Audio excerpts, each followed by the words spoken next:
ಚಿಕ್ಕಬಳ್ಳಾಪುರ ಲೋಕಸಭಾ ಕ್ಷೇತ್ರದ ಟಿಕೆಟ್ ಹಂಚಿಕೆ ವಿಚಾರ ಕೂಡ ಕಾಂಗ್ರೆಸ್ನವರಿಗೆ ಕಗ್ಗಂಟಾಗಿದೆ. ಪ್ರಮುಖವಾಗಿ ಈ ಕ್ಷೇತ್ರದಲ್ಲಿ ನಾನು ಆಕಾಂಕ್ಷಿ ಅಂತ ಮೂವರು ಆಕಾಂಕ್ಷಿಗಳು ಓಡಾಡ್ತಾ ಇದ್ದಾರೆ. ಈಗಾಗಲೇ ಪ್ರಬಲವಾಗಿ ಇವರು ಮೂರು ಜನ ಕೂಡ ನನಗೆ ಟಿಕೆಟ್ ಸಿಗುತ್ತೆ ಅನ್ನುವಂತಹ ವಿಶ್ವಾಸವನ್ನ ವ್ಯಕ್ತಪಡಿಸ್ತಾ ಇದ್ದಾರೆ. ಅಭ್ಯರ್ಥಿ ಯಾರನ್ನ ಆಯ್ಕೆ ಮಾಡಬೇಕು ಅನ್ನೋ ವಿಚಾರಕ್ಕೆ ಸಂಬಂಧಪಟ್ಟಂತೆ ಇವತ್ತು ಮಹತ್ವದ ಮೀಟಿಂಗ್ ಕೂಡ ನಡೆಯುತ್ತೆ. ಬನ್ನಿ ಡೀಟೇಲ್ಸ್ ನೋಡೋಣ. ಬಗೆಹರಿಯದ ಚಿಕ್ಕಬಳ್ಳಾಪುರ ಕಾಂಗ್ರೆಸ್ ಟಿಕೆಟ್ ಕಗ್ಗಂಟು. ಮೂವರ ನಡುವಿನ ಅಂತಿಮ ಹಣಾಹಣಿ ಟಿಕೆಟ್ ಯಾರಿಗೆ? ಎಸ್, ಚಿಕ್ಕಬಳ್ಳಾಪುರ ಲೋಕಸಭಾ ಕ್ಷೇತ್ರ ಈ ಬಾರಿ ಟಿಕೆಟ್ ಘೋಷಣೆ ವಿಚಾರವಾಗಿಯೇ ಚಿಕ್ಕಬಳ್ಳಾಪುರ ಸಾಕಷ್ಟು ಸದ್ದು ಮಾಡ್ತಾ ಇದೆ. ಬಿಜೆಪಿಯಲ್ಲೂ ಇನ್ನೂ ಟಿಕೆಟ್ ಘೋಷಣೆ ಅಂತಿಮವಾಗಿಲ್ಲ.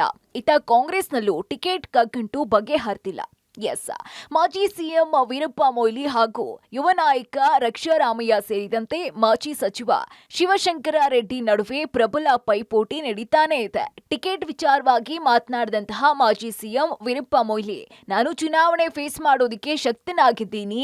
ನಾನು ಚುನಾವಣಾ ರಾಜಕೀಯದಿಂದ ನಿವೃತ್ತಿಯನ್ನ ಪಡೆದಿಲ್ಲ.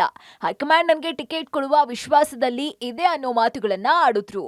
2 ಬಾರಿ ಗೆದ್ದು 3ನೇ ಬಾರಿ ಸೋತ ಮೇಲೆ ಕೂಡ ಡಿಸ್ಕನೆಕ್ಟ್ ಮಾಡಲಿಲ್ಲ. ಇವತ್ತು ಆ ಕನೆಕ್ಷನ್ ತಪ್ಪೇ ಇಲ್ಲ. ಆದ್ರಿಂದ ಹೊಸ ವಿಚಾರ ಏನಿಲ್ಲ ಇದರಲ್ಲಿ.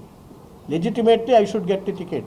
ಸಾರ್ವತ್ರಿಕ ಒಪಿನಿಯನ್ ಕಲೆಕ್ಟ್ ಮಾಡಿದ ಕಾರಣ ಮತ್ತು ನಾನು ಇಲ್ಲಿ ಒಡನಾಟ ಇದ್ದದ್ರಿಂದ legitimately I don't want to retire. ಇತ್ತ ದೆಹಲಿಯಲ್ಲಿ ಟಿಕೆಟ್ಗಾಗಿ ಲಾಬಿ ಮಾಡೋದಕ್ಕೆ ತೆರಳಿದಂತಹ ಮಾಜಿ ಸಚಿವ ಶಿವಶಂಕರ ರೆಡ್ಡಿ ಬೆಂಗಳೂರಿಗೆ ವಾಪಸ್ಸಾಗ್ತಾ ಇದ್ದಂತೆ ಆದಿನಾರಾಯಣ ಸ್ವಾಮಿ ದೇವಾಲಯಕ್ಕೆ ತೆರಳಿ ಪೂಜೆಯನ್ನ ಸಲ್ಲಿಸಿದ್ದಾರೆ. ಈ ಮೂಲಕ ಟಿಕೆಟ್ಗಾಗಿ ದೇವರ ಮೊರೆ ಹೋಗಿದ್ದಾರೆ. ಇತ್ತ ರಕ್ಷಾರಾಮಯ್ಯ ದೆಹಲಿಯಲ್ಲಿಯೇ ಬೀಡ್ ಬಿಟ್ಟು ಟಿಕೆಟ್ಗಾಗಿ ಲಾಬಿಯನ್ನ ಮುಂದುವರೆಸಿದ್ದಾರೆ. ಇನ್ನು ರಕ್ಷಾರಾಮಯ್ಯ ಹಾಗೂ ಶಿವಶಂಕರ ರೆಡ್ಡಿ ಬೇಡಿಕೆ ಬಗ್ಗೆ ವೀರಪ್ಪ ಮೊಯ್ಲಿ ಅವರನ್ನ ಕೇಳಿದ್ರೆ ನಾನು ಅವ್ರ ಜೊತೆ ಸ್ಪರ್ಧೆಯಲ್ಲಿ ಇಲ್ಲ ಅಂತ ಪರೋಕ್ಷವಾಗಿ ಟಾಂಗ್ ಕೊಟ್ಟಿದ್ದಾರೆ. ಈ ಫೈಟಿನ ವಿಷಯದಲ್ಲಿ ನಾನಿಲ್ಲ, ದೂರ ಇರ್ತೇನೆ. ಯಾಕಂದರೆ ಕೆಲವು ಕ್ರಮಗಳಿವೆ, ಪದ್ಧತಿ ಇದೆ ನಮ್ಮ ಪಕ್ಷದಲ್ಲಿ. ಆದ್ದರಿಂದ ನನಗೆ ಸಿಗ್ತದೆ ಅಂತೇಳಿ ನಾನು ಭರವಸೆಯಿಂದ ಮನೆಯಲ್ಲಿ ಕೂತ್ಕೊಂಡಿದ್ದೇನೆ. ಒಟ್ಟಾರೆ ಚಿಕ್ಕಬಳ್ಳಾಪುರ ಕಾಂಗ್ರೆಸ್ ಟಿಕೆಟ್ ಕಗ್ಗಂಟು ಕಾಂಗ್ರೆಸ್ ಹೈಕಮಾಂಡ್ ಹಾಗೂ ರಾಜ್ಯ ಕಾಂಗ್ರೆಸ್ ನಾಯಕರಿಗೆ ತಲೆನೋವಾಗಿ ಪರಿಣಮಿಸಿದೆ. ಅಂತಿಮವಾಗಿ ಇಂದಾದ್ರೂ ಕಾಂಗ್ರೆಸ್ ಚಿಕ್ಕಬಳ್ಳಾಪುರ ಕ್ಷೇತ್ರದ ಟಿಕೆಟ್ ಫೈನಲ್ ಮಾಡುತ್ತಾ ಕಾದು ನೋಡಬೇಕಾಗಿದೆ. ಮುದ್ದು ಕೃಷ್ಣ, ಪಬ್ಲಿಕ್ ಟಿವಿ, ಚಿಕ್ಕಬಳ್ಳಾಪುರ.